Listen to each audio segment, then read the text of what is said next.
Hello everybody, welcome back to Peru State Sports Network, specifically Bobcat Chat. Yeah. I am your host Neiman Sneed, here with Ethan Arnold. Welcome back again. Early Friday morning, we got a beautiful day outside, and it's time to get down to business. So we're going to start out here immediately and go into Peru State football. They are coming off a tough loss to Grandview University this past Saturday. It was crazy. We weren't able to make it out there personally to collect footage. Crazy weather. They ended up having a 3-hour rain delay, halting the play a minute with 2 minutes left in the first quarter, not picking up for 3 hours after that, and it was all downhill from there. At that point in time, the Vikings led 13-0, and after the break, they were able to put up 27 more points in the first half, giving them a score of 40-0 at half. In the second half, the Vikings were able to put up another touchdown, but the Bobcats were also able to capitalize on a 85-yard touchdown pass from Travis Carnahan to David Bond. Looking into some stats, Peru finished with 8 first downs, 94 yards on the ground, 116 yards through the air, 210 yards total, and we had 2 turnovers on the ground.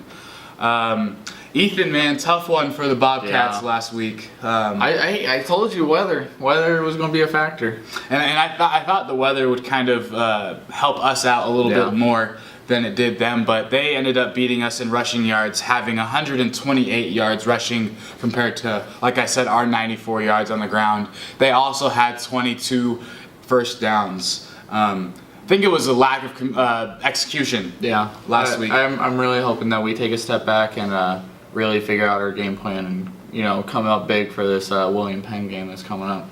Season's still early. As we said last week, we headed into North Division play, and with this loss that we took to Grandview, in order to make playoffs, it looks like we are going to have to win out and also rely on Grandview a little bit to lose. But we have some tough competition in the North Division with Benedictine, William Penn, honestly everybody, Graceland, and Culver Stockton. You never know with them. They could come out of the woodworks. Bobcats looking to bounce back this weekend. Just some individual stats from the game. Carnahan was 7 of 14, passing for 116 yards with that 185-yard touchdown to David Bond.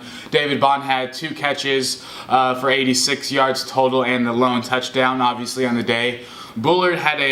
Michael Bullard, safety for the Bobcats, had led Peru State with a career best 12 tackles, 5 of which were solo. From the safety spot, that's pretty awesome to see. Yeah, that's impressive, but that also means that they're getting a lot of yards on us. Definitely. They're getting past our D-line and our linebackers, which I think Coach Pinnell is going to emphasize this week in practice. And we were able to visit the field Wednesday and kind of see them practice, and it looked like the defense was running around and fixing what was broken last week. So Ismael Cavillo, also one of his best career games, as he finished with 10 total tackles, 5 of those being solo as well from the linebacker spot, and 2 tackles for losses for 2 yards. Going forward, we will be playing William Penn University this week. They come in presently at 5-2 and are on a 4-game winning streak. William Penn topped Culver Stockton last weekend, 32-10 in the first half of Hart North Division play. Ethan, take it away. William Penn's coming in. They had 24 first downs, 21 of which were rushing. They had 71 rushing attempts, and it ended up totaling up to 398 yards when they only had 45 passing yards. Wow. But they could not handle the ball. They had 5 fumbles and 4 of which they lost to the other team. Besides that, possession time was about even. There wasn't a whole lot of penalties. They just ran the ball all day. Seeing that 71 attempts, 398 yards, that's kind of insane. It's going to be a battle in the trenches this week. Oh, yeah. Linemen are going to be very important. They got to open up those holes. Also, it is going into this week, we will be having our first televised ESPN3 TV game That will be airing on ESPN3 at 11 a.m. If you can't make it on the ESPN3, you can also go visit Peru State Football's website, and we will have the live link from our end up and running at 11 a.m. So tune in there this Saturday, again, the 21st at 11 a.m. Go Bobcat football. With that, we're going to transition into Peru State volleyball, and the latest with volleyball right now is the girls had a tournament on October 13th and 14th in Grandview and ended up losing 3 matches against ranked opponents, such as opponent number 1 in the nation, Viterbo University. They lost that match 3 matches to 0. Also lost to Rocky Mountain College 3 sets to 0, and Montana Tech 3 sets to 1. Ended up ending the conference defeating St. Francis University 3 sets to 0. So I'm glad we were able to pick up a win in that tournament. Definitely a morale booster, and I think the girls are still, with the injuries that we faced last week, it was kind of tough not having any of our front line out there. The girls did pick it up again, though. They played October 17th, and they won that 3-0. So they swept Graceland University in Graceland. So great conference win, and definitely going to help us when it comes down to seeing who makes playoffs and not. We are currently 12-15 with that win, 9-5 in Heart Play. A little recap from the Graceland game. It's kind of weird seeing a libero on the first point of the match. They got a kill.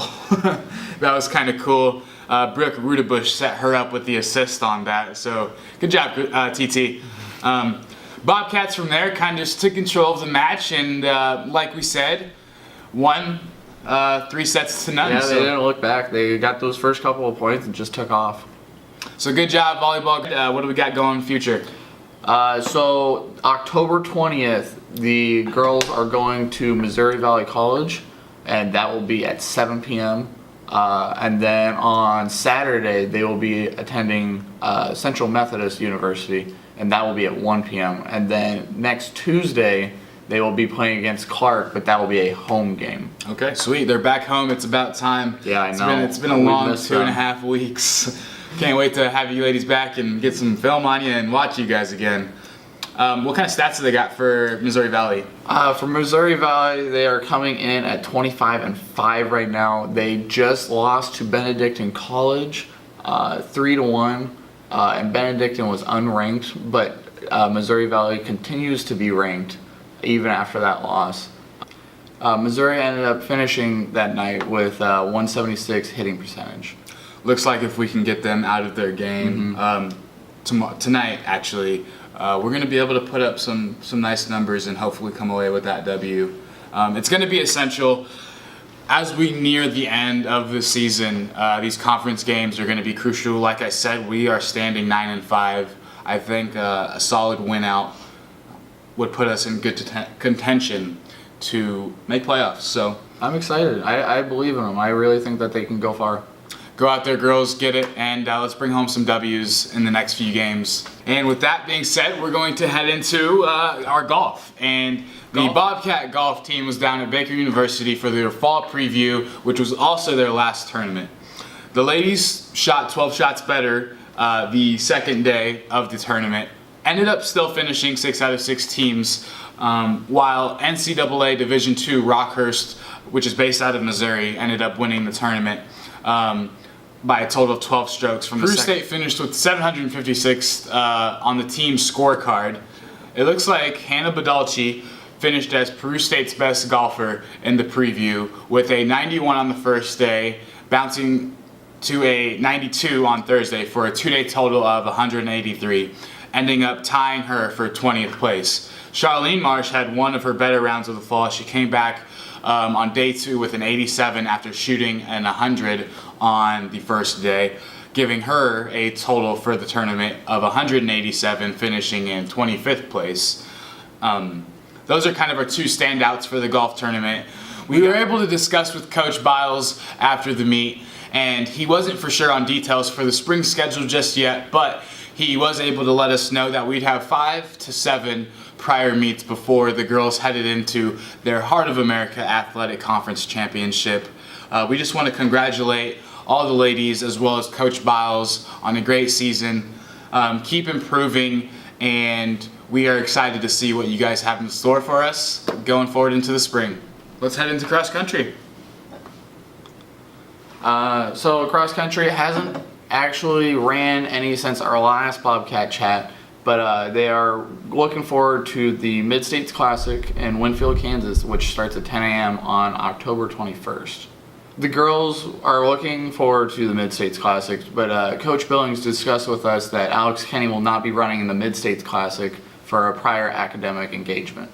The Bobcat cross country team will be hosting the Nebraska Toughest Mile, and registration starts at 7:30, but the race starts at 8. Now for Peru State baseball. It was a tough competition between blue and white in the inter-squad scrimmage on Thursday in Tushla Field in Auburn, Nebraska. Both teams were looking good. There's a few kinks that we still need to work out, but a great season looks to be on the horizon. Excited to have baseball season around the corner. It's really coming up here fast. So that's all we have for you guys today on Bobcat Chat. We hope you enjoyed this episode. We have Peru State Volleyball playing tonight in Marshall, Missouri against Missouri Valley College at 7 p.m. tonight. Tomorrow, Peru State Football will be taking on William Penn University down in the beautiful Oak Bowl at 11 a.m. ESPN 3 game, by the way. Do not forget to check that out. And cross country will be headed to Winfield, Kansas for the Mid-States Classic at 10 a.m. on Saturday. So that's about it. I'm Neiman Sneed. I'm Ethan Arnold. And we want to thank you for watching another episode of Bobcat Chat. We will see you next week.